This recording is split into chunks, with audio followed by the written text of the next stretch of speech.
Blog Talk Radio.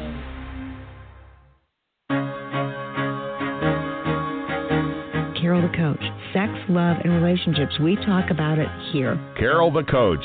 Compassion with contemporary relevance. I am a psychotherapist. I can be your personal life coach, and I can help you with your issues. There are no problems too small or too big. You can talk about anything. Speaker, columnist, radio TV host, and commentator. Carol the Coach brings messages of wellness and empowerment within reach of everyday people every day. Almost 5 years ago, I lost my soulmate in an accident. He was killed in a plane crash. Life just, for me, has seemed to stop. There are groups all over the city. I teach one. It is a specific way to start thinking so that you shift how you see the world, which then shifts your energy, and then you feel better and you actually see things differently. Carol the Coach. Always available, too, at carolthecoach.com. Now, I've got Russell on the line. I'm 47 years old. I'm a truck driver. I'm married. I have a wife in San Francisco. Okay. I haven't been home in 6 months. My thing is, I don't know if I have a sex addiction or what the problem is. Why do I want what I can't have? And as soon as I can have it, I don't want it anymore. You're right on target when you say, I don't know if I have a sexual addiction. Well, guess what? Yes, you do. And you know what? That's my specialty, Russell, so you're at the right place. Continue. I meet women online, and I'm in a different part of the country. I travel all 48 states, so I love sex. I hear self-esteem issues. You never felt good enough, and you didn't feel like you were getting what you should have then, and you're reenacting that now. Do you want to change that about yourself? You get what you need.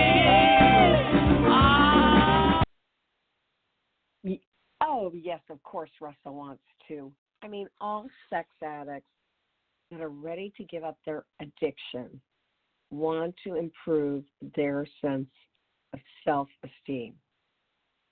So thank you so much for being a part of the show. You may notice that I'm sounding a little nasally.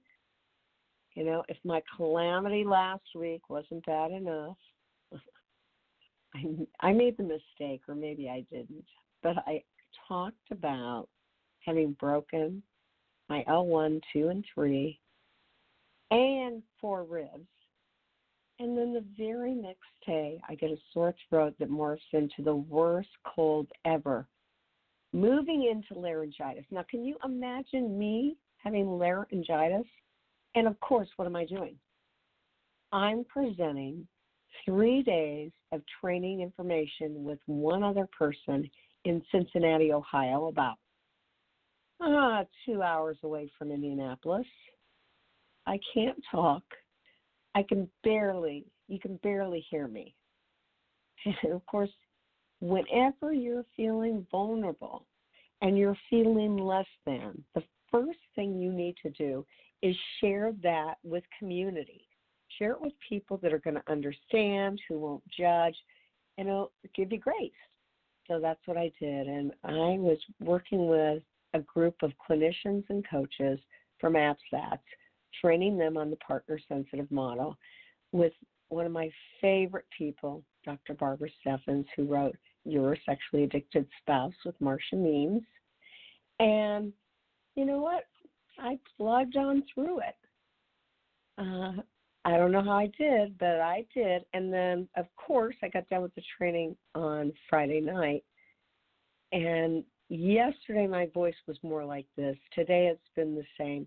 But it sounds nasally, cold-like, but it is not laryngitis. So for that, I am very thankful. Now, you all know that November is the month to really pay attention to giving thanks. And I really do look at ways of asking myself what is working, because that keeps me grateful.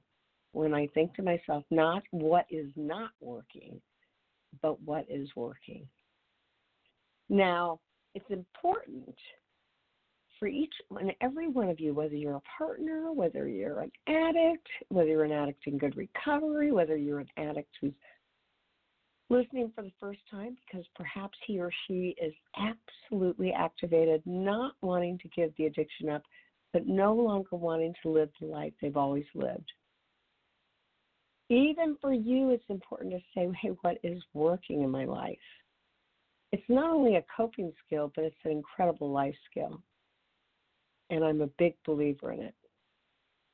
So, despite the fact that I was coughing up my lungs last night and couldn't get any sleep, actually left the bedroom to go sleep somewhere else so that my husband could get some sleep. And I'm not a proponent of that. I just watched a special that said that marks a very healthy couple that can separate like that and get their basic life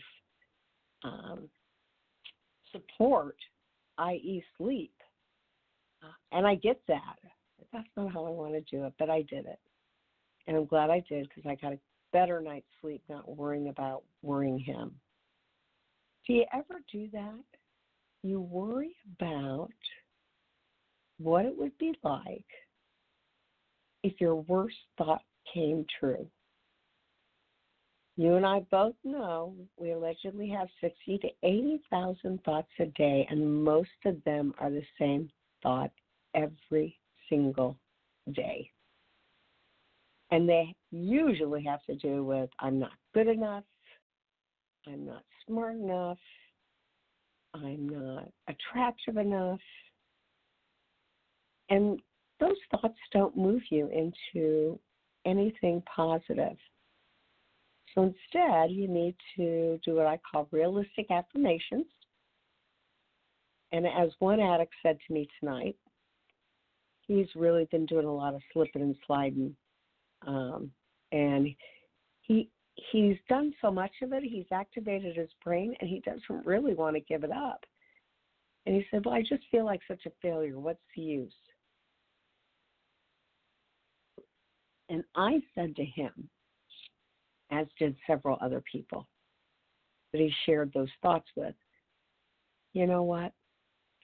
You've got so many things going for you despite your slips. And if you just give in to this addiction 100%, you're going to go down the tubes. And as Patrick Carnes says, you're going to be miserable or you're going to die, one or the other. Addiction never brings good things. Maybe some temporary relief, maybe a quick dopamine high or hit, but it never brings good things. And, you know, I can't endorse it. Can't endorse for any reason. I mean, he even tried to rationalize and say that now he no longer has these ruminating thoughts because he is acting out a little bit. And I say, well, no. I guess I can't say it. I could say it, but I won't say it. No blank, Sherlock. The truth of the matter is, if he's getting his fix, he isn't going to have the ruminating thoughts because the addict and the fix both think he can get those now 24/7. So, what have you deluded yourself into? We all do that. We all delude ourselves. We all create semi-illusions that fit our temporary need for gratification. I can really vouch for that. I did it this last week, and it had to do with my broken back and my broken ribs. When I worked at a children's hospital back in the 80s, one of our mottos was, get those kids up and running and living as normal of a life as possible. And somehow, some way, somewhere, I integrated this into my life. So now, fast forward, I'm 2 weeks out from having broken 3 bones in my back and 4 fractured ribs. And what do? I do whatever I can that was like my old routine because the doctor said I could. But when I really sit still and think about things, I should be laying flat on my back when I'm not at work and resting. But that's not how I want to show up. I don't want to miss anything. And so I continue to stay in the denial of, well, if I can do it, it's okay. Doesn't that sound a little bit like you? As a sex addict, didn't you say things and delude yourself to believe, well, what he or she doesn't know won't hurt them? Or, I have a right to have fun too. Or, this is no big deal. Everybody does it. Or, well, if I could get more sex, maybe I wouldn't have to go out in the streets. Those are all rationalizations and justifications for what we want when we want it. That need for immediate gratification. And so I'm in your camp right now because there's a part of me that didn't want to slow down and thought I could do it and stayed up late for my birthday or went out with my friends for the first time to play Top Golf, although I wasn't that stupid. I didn't play Top Golf. But the temperature was like 38, 40 degrees because you're really outside even though you're inside. And that had to be the absolute worst thing for my cold. Okay, I wonder if you could make a list of 5 things that you do that absolutely 100% is not healthy. As a matter of fact, it's a delusion. Can you think of it now? Is there something that you do often that contributes to unhealthiness? You know, if you've worked with me before, you know that I always say, in a relationship, we either contribute towards it or we contaminate it. So what do? How do you do it? And what would be a better choice? Hey, I'm Carol Jurgensen-Sheets, a.k.a. Carol the Coach, and it's all about choices. You know, when you were in active addiction, you may not have known what to do to get healthy. And you could say to yourself, well, I don't know how to stop. This is uncontrollable. I can't stop. I won't stop. But once you've been exposed to the recovery tools, wow, it makes all the difference in the world.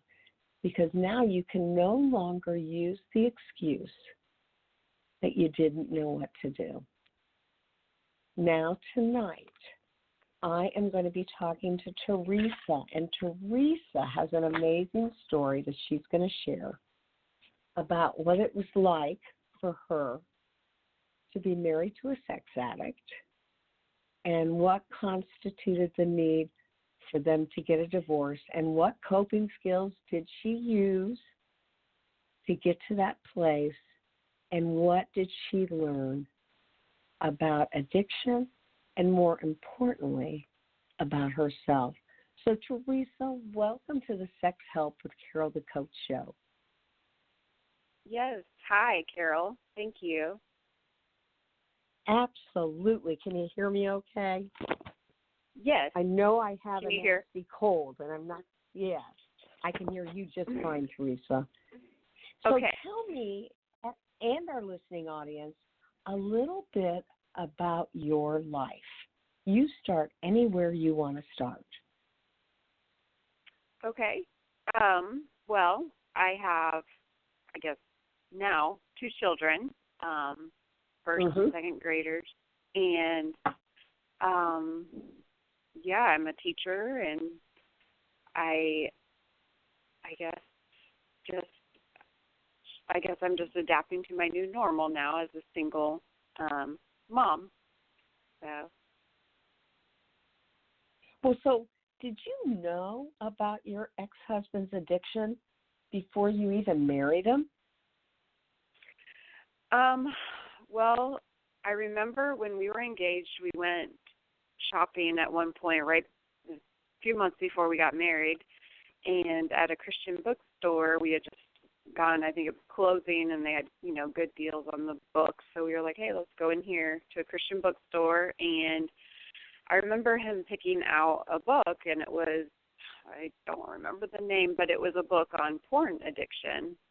And I had known him at that point since middle school. We had, not dated since then, but I had known him since then, and it was my first hint at him having any sort of problem with porn, and I asked him at that point if he struggled with it, and he told me that he sometimes did. He admitted that, and then I got really upset at that point, and then he just told me, well, I'll stop because I see how much it hurts you, and I was young and naive to what porn addiction really was, so I believed him, and we were married about 2 months later. I assumed he was telling me the truth because he was our church's worship pastor at the time, and surely he wouldn't lie. So. Okay, so you made this assumption. Let me just check this out. I mean, because obviously you asked the hard question. You said, do you struggle with it? And he was honest enough to say, yes, he did have some struggles. But after that, it was really like he kept that from you. He didn't talk about those struggles. And you were young and you just didn't know, and you figured he wouldn't lie, especially with his position in the church, correct? Yes, that's correct. I just assumed that, okay, he's done. We're good. Everything's good, Okay, so at what point in your marriage did you realize that your ex had a sexual addiction?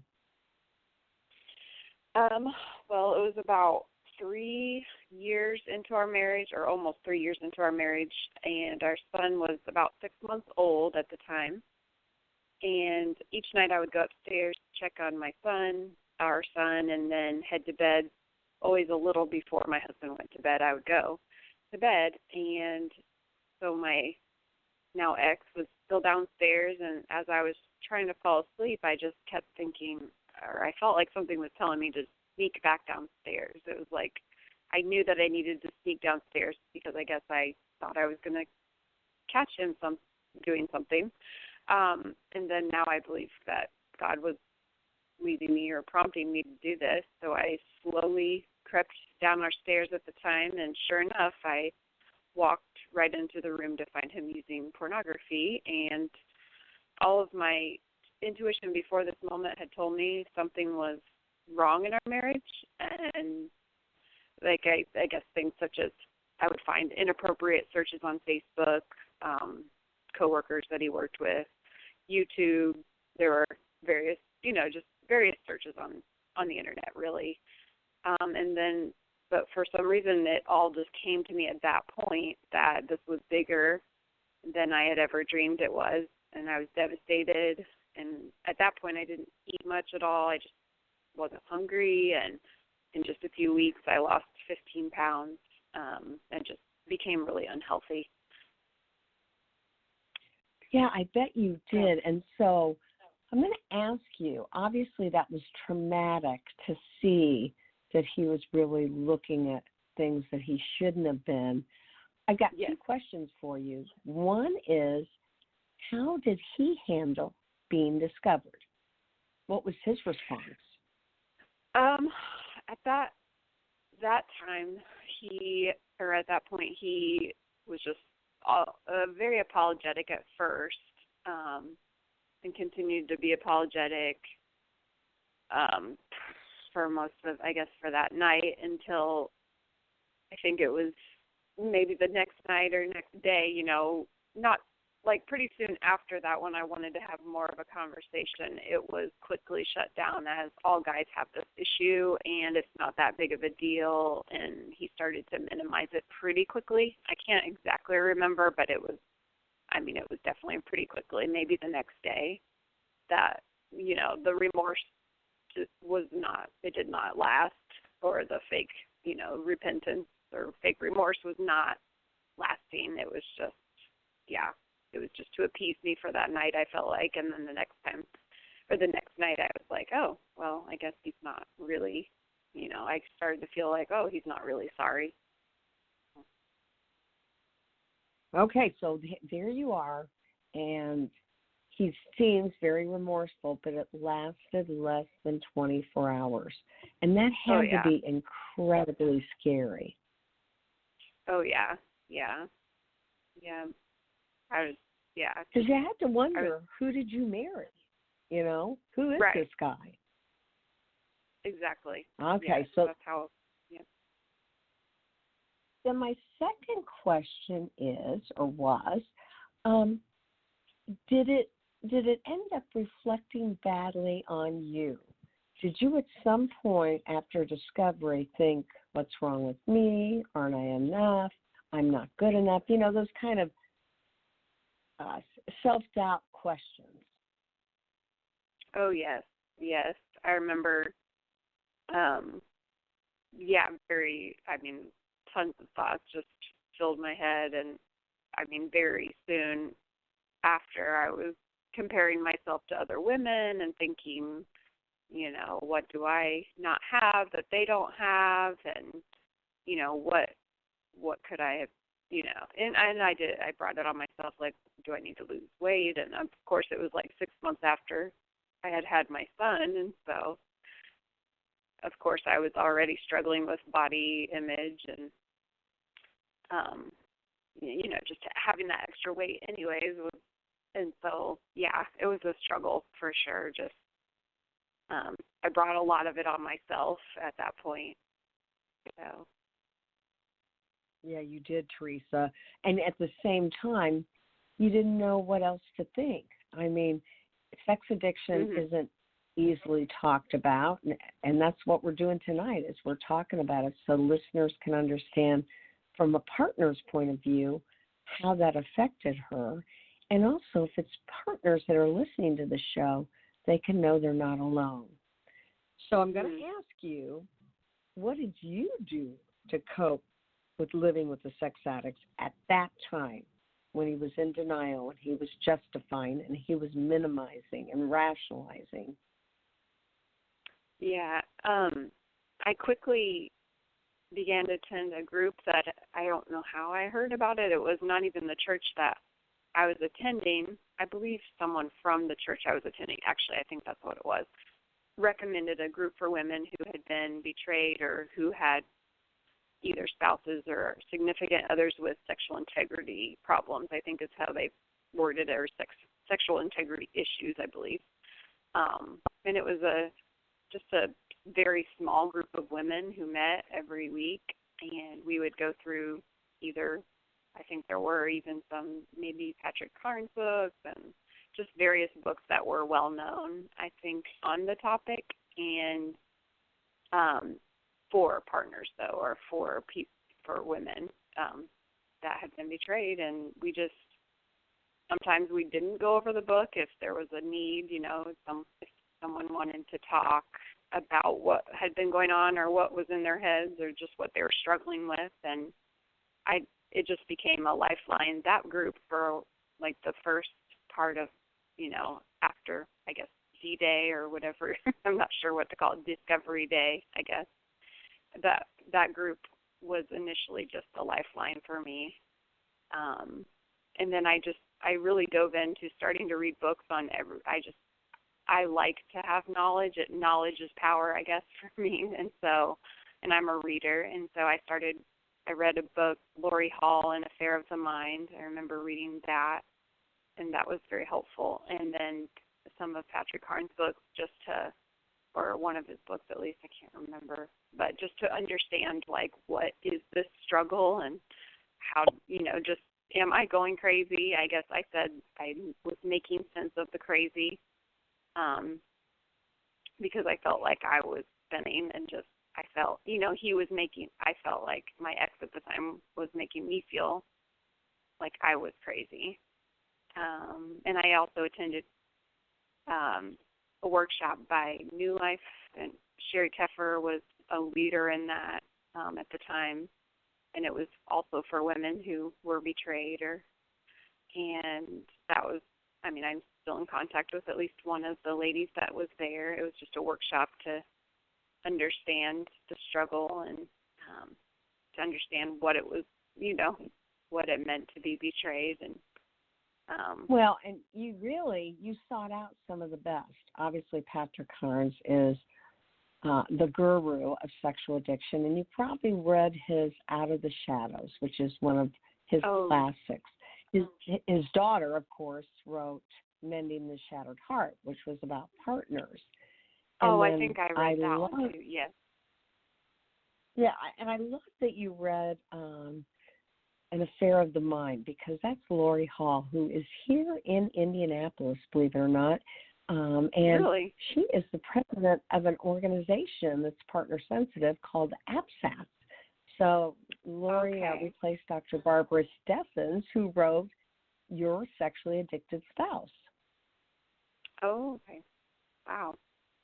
And then last but not least, just to let people know in case they're looking for resources, Sherry Keffer, Dr. Sherry Keffer's book, Intimate Deception, is also incredibly helpful in both normalizing partners' feelings and also educating them about what's going on in the head, in the body, and, just the mind, because this can really cause a lot of trauma. Yes, and I think that book's I do have that book too, and I think I've read most of it, but I've heard her story, and I love just her story and her books and her mission too. So, yeah.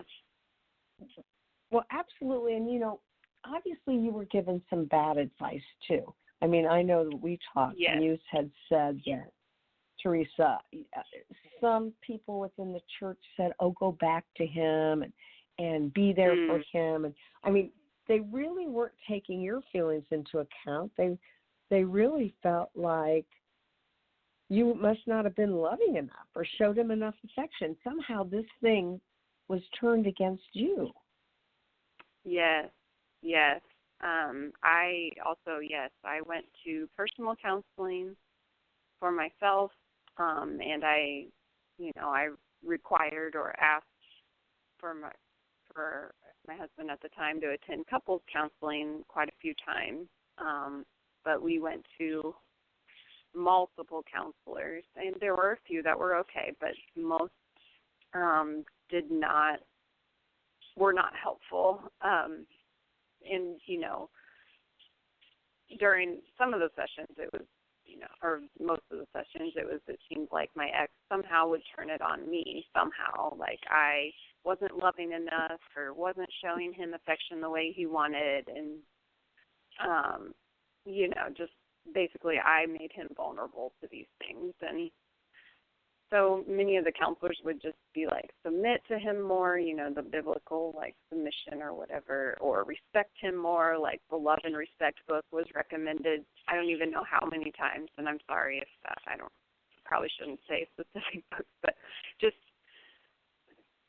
all these things, like, try harder. I felt like I was just being given this message, try harder and the marriage will work, and forgive and stop holding on to so much resentment. I was told by, mentors and counselors and pastors. And I even had one leader at a church tell me if my husband wasn't physically harming me, then it wasn't that bad. And, all guys struggle with lust in some way. And so, like, very minimizing. Like, I still, that still sticks out in my mind as one of the most hurtful things that I had heard. And one counselor told us at one point that we were both lying. He thought we were both lying during our couples counseling session. But, in some of the counselor's defense, my ex was very good at playing the victim or acting as though he had rededicated his life to Christ or rededicating his life to serve God. And then he, at home all the while, he was, I could see that he wasn't truly changing, and he would go to, worship every Sunday and lead the church and then come home and decompress and look at porn. I mean, he admitted that at one point, that Sunday night was his night. So I don't know. It was just a lot of bad experiences of people that just were not educated, I don't believe, on, the deceit and the things that were going on behind the scenes and the financial control. There was all of that was going on as well, and porn. But I felt like I was going crazy because only I could see, like I had the front row seat to it all. And it took me years to wake up to that, it's not my fault what he's doing, and I can't fix this by being better. I was striving to look better after 2 pregnancies. My daughter was born 18 months after my son, and I tried to be a better homemaker. My husband at the time would say, that he wished I was like the other pastors' wives at the church, and, how they can work and keep their home in order, and you don't even work, and you should be lucky to stay at home.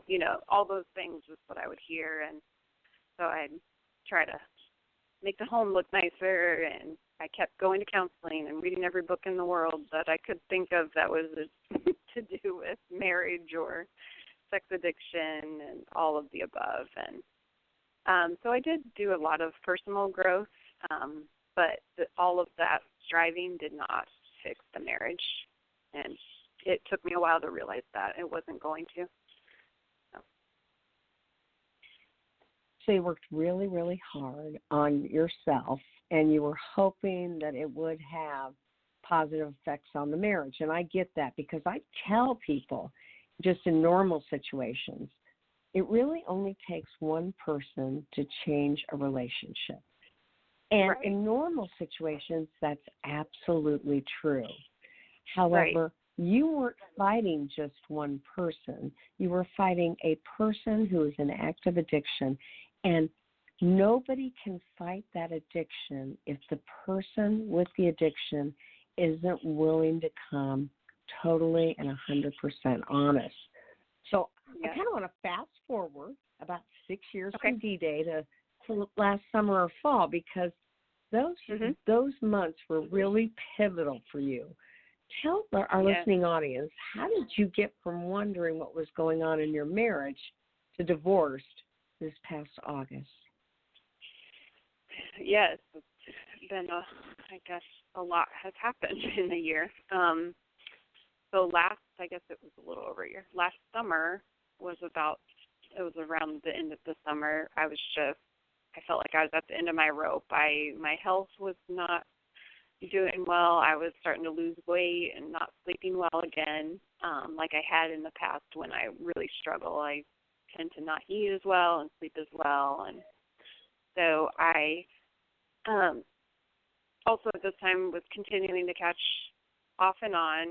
We'd go months at a time where I was like, oh, I haven't caught him in a lie or in something, which now thinking back is crazy. It's like, no, I should go a long time without catching him in lies. But at the time I was like, oh, well, it's been months not catching him in lie. Like, maybe we're doing well now. That was my thought at the time. And still I would find random searches of his female coworkers on Facebook, which always made me uncomfortable. But, if I brought it up to him, I would be told that I was overthinking things, and he was just curious about these people. And, he searches for guys too, not just women. There was all these minimization and trying to explain away what he was doing.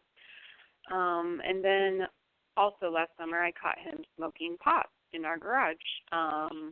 He plays in a band, and I don't know, I guess he tried it at one point. I had already known that he tried it at some point with some of the band members, and told him I'm not okay with it being in our house. I don't, we have kids. I don't want that to be a part of our life. And then I caught him like a month later after we had that conversation, and he had told me, this won't happen, but sure enough, he was doing it behind my back. And then around that time, I also found out he had opened his own bank account without my knowledge for who knows what. I don't even know to this day why. And then he admitted that he had slipped and started looking at porn not long after all of that. And around that time, I told him I wanted a separation. We were in counseling, but again, this counselor I didn't feel like was helpful, suggested we do an in-home separation, because he said, like, this counselor thought for the kids it's better that we just do an in-home separation. But I I felt like this was not working, but I tried it. I did agree to try it. My ex just escalated, though. At this point, he started blaming me still for all the problems, continued to blame, and denied that he even had a problem still, said it wasn't really a sex addiction. And I asked him to move out because I was tired of living like this, but he refused. And so I ended up putting a hotel lock, I don't know what to call it really, but a lock on the inside of my door, and told him that the next time he kept me up, because he was keeping me up at night too, talking to me or blaming me, he was just keeping me up late at night sometimes to talk to me about these things. And so I told him the next time he does that, I will call the police and lock this door. And so not long after that, I did end up also filing for divorce. So that was in March of the beginning of this year. And because I just realized that this was not changing. And at that time, he finally, I guess it was only just a few months into the whole process, but maybe a few months before the divorce was final, he finally said that he had been looking at porn the whole time, and he finally just admitted that he had never really stopped looking at porn. So he had literally, I guess, been lying to me and gaslighting me for almost a decade of our marriage. So that is something I, even to this day, struggle with. Wow, how can, someone lie for that long? But, it happened. So. Yeah. That is such a sad story, but what I hear you saying is that when you became sick and tired of being sick and tired, and when you decided enough is enough, you knew you had to create a better life for yourself, right? Yes. Okay. Yep. And so now let's fast forward again to last summer and fall. You decided that you were going to ask for a divorce, and did you confront him about that and say, this is what I'm going to do, or did he get served papers without having any actual indication that you were going to do it? Well, the only way, I'm trying to think of exactly how it happened, but he did know before the papers were actually served. I think because I had taken, because I had taken some money out of our joint account to make sure that I had enough to file, to retain my attorney at the time. So when I did that, he questioned and was like, why did you take all this money out? And so at that point, I just told him because I didn't, I'm not going to lie. I wasn't going to lie. And so I remember his reaction was just really like, okay, like it was like, I don't know, it was like emotionless at that point at least, like just, okay, this is what you want, okay, and so it was a really odd, I just remember it was over the phone, but it was a really odd reaction. And then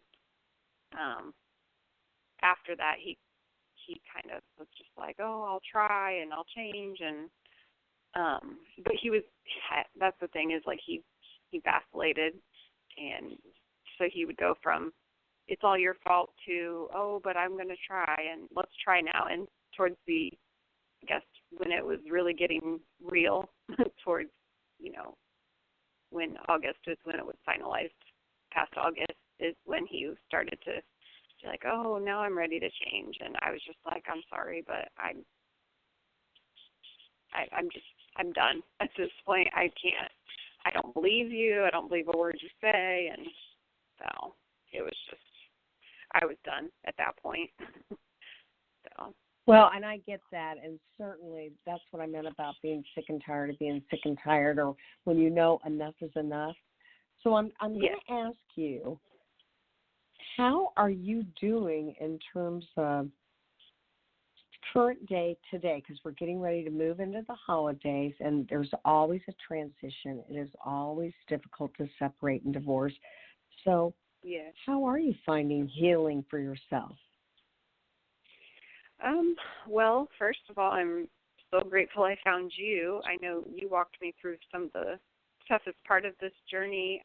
I heard you on one of my many podcasts, and I was like, oh, she's in Indianapolis, which, you know, is, I don't know, somewhat close to home. I won't say where I am, but I was still able to Zoom. You know, we did it online, but I liked the fact that I knew if I needed to drive to you, it was it wasn't too bad of a drive.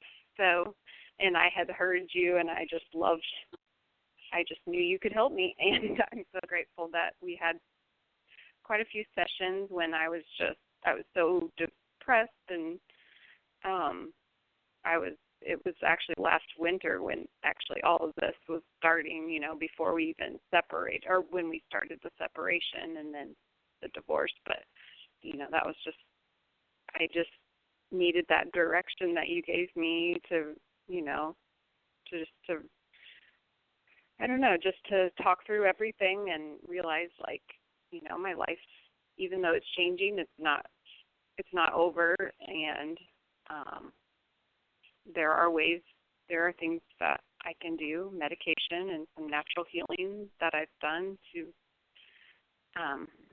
help, and exercise that you know, exercise and all those things that are good for health. You just kept me, I guess it was the coaching part of it maybe, but just kept me accountable for that, and I'm so grateful for that. And well, thank you. You're welcome. And so, do you regret having made the decision to call it quits? No. I feel, even though it's still hard, it's a change, you know, and it's hard when you're going, I guess, when I'm going through with my children, and just to see, you know, the effects that they are in therapy, which has been great. And but it's still hard, of course, but I do feel a lot of freedom at the same time. It's just, I'm free from wondering when I'll be betrayed again. I'm free from wondering when the next lie will happen, you know, when I'll be gaslit again, or when he'll lie to me. And I feel free to spend money without being badgered or lectured on what I'm doing with it. And I just find myself, like, I don't compare myself to women so much anymore. I don't have to, I guess it's like, not my circus, not my monkey anymore. I just don't have that worry anymore of, oh, I wonder if my husband is lusting after that, you know, woman or coworker or friend, or, you know. I just have a lot of freedom, and I've been attending a Bible study each week, and I guess, yeah, just I feel like God's really provided me with the job and the needs, even though money's tight, just the needs that I have at the time, right now, and that's made the transition way easier. So. Well, I get that, and, you know, what I really know to be true is that you're a hard worker, and when you had enough, you knew that it was time to do something different. And so now it should be all about intentional self-care for you, as well as building an ongoing community. So let me ask you, are you creating a lifestyle that you want for you and the kids? Yes, I'd say I'm beginning to. I'm still in the beginning stages, just, I guess, because, you know, I was a stay-at-home, actually homeschool mom before, and so jumping into a career, and now my kids are in full-time, or I'm a full-time worker, and my kids are in school, public school, so all of those transitions in one have been just kind of like, we're just surviving the day. So at the end of the day, I don't have a lot of energy besides, you know, making dinner, doing homework, and going to bed. So I feel like I'm still in the beginning stages of what's my new normal and how's that going to look. But as I've become a little more public with my story, not too public, but I guess Facebook or just a little bit with friends, I have been able to encourage some other women who have come to me and said that they are also struggling with the same thing in their marriage or similar things, and so I enjoy being able to talk, even though I hate that there's a sisterhood of that pain. I hope to continue to be a light to others that are in the same struggle. Oh, well, that's excellent, because that's really giving back. And anybody who's ever attended a 12-step group knows that 12-step is about being that light and being a guide and containing all those feelings and providing support. So, Teresa, thank you so much for sharing your story with us tonight. And I'd like to catch up in a couple of years on the radio and find out what incredible things you're doing and, what you've learned having broken free from somebody's addiction. Sure. Thank you. Thank you, Carol. Absolutely. You are an amazing woman. So make it a good week. And again, I have to say, I can't thank you enough for doing this interview and being there for our listening audience, be it men or women. Thanks again, Teresa. Yes. All right. Thank you. Talk to you soon. All right. Bye.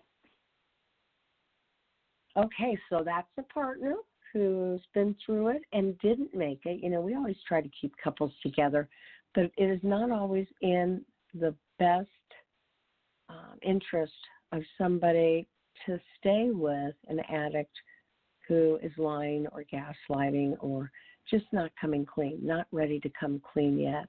And, of course, for anybody else, I got to tell you, many couple has gotten divorced only to remarry once sobriety really occurs. So I appreciate her story. And before I go, I want to tell you guys about a phenomenal opportunity. I'm not kidding you. It is being provided by coaches in the UK, and I have been amazed at they don't have a lot of services, so the coaches are getting together and providing services to the country.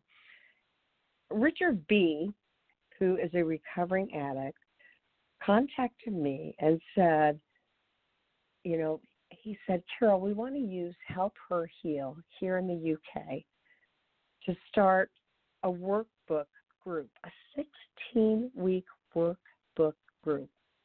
And they wanted my permission to use the book. Well, of course, I said, anytime, anyway, anyhow. Love that you're going to use the book.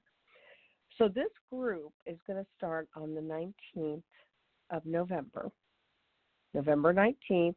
It's 7 to 9 p.m. UK time. So that actually means it's 5 hours earlier. So that would be 2 to 4 p.m. United States time, Eastern Standard Time, I should say.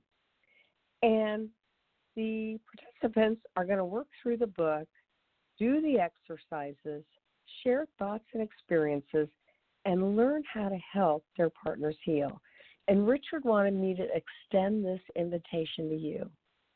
So if you want to be part of the 16-week workbook group, doing that incredible Help Her Heal, that's the book I wrote on an empathy workbook for sex addicts to help their partners heal. It is, I can't talk price over the phone, but it's incredibly reasonable.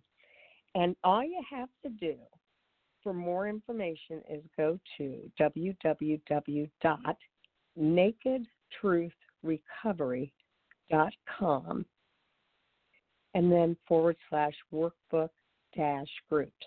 I think if you just get to the website, it'll be pretty self-explanatory. Again, it starts on the 19th of November. And that website, again, is nakedtruthrecovery.com/workbook-groups. I would highly recommend that you join Richard and his group. He says right now it's pretty small, but he is committed to doing it. And it's a pilot project. They said this is the first time they've ever done anything like this, but they love the book. And Richard is so partner sensitive. He is a coach, and I'm going to actually get online and talk to the guys for a little bit and then get back on at maybe the 15th or 16th week and answer any questions anybody has. So I'd highly recommend that. It's a chance of a lifetime to go through a workbook study group online and learn how to help your partner heal. So again, that's www.nakedtruthrecovery.com. And you can always get my online course by going to Sex Help with Carol the Coach and looking for the Help Her Heal online course. It's not like Richard's. It's not interactive, but it is an online course that you can take and kind of go through at your own speed. So there are two resources if you have a partner or you had a partner or you want a partner. And you're dealing with your addiction. Okay, I'm going to go because I'm going to rest now. And hopefully next week my voice is going to be back to normal. I so appreciate you, but then you knew that. And we'll catch you next week for more Sex Help with Carol the Coach. So, there will only be one of you at all times. Fearlessly have the courage to be yourself, and we'll catch you next week.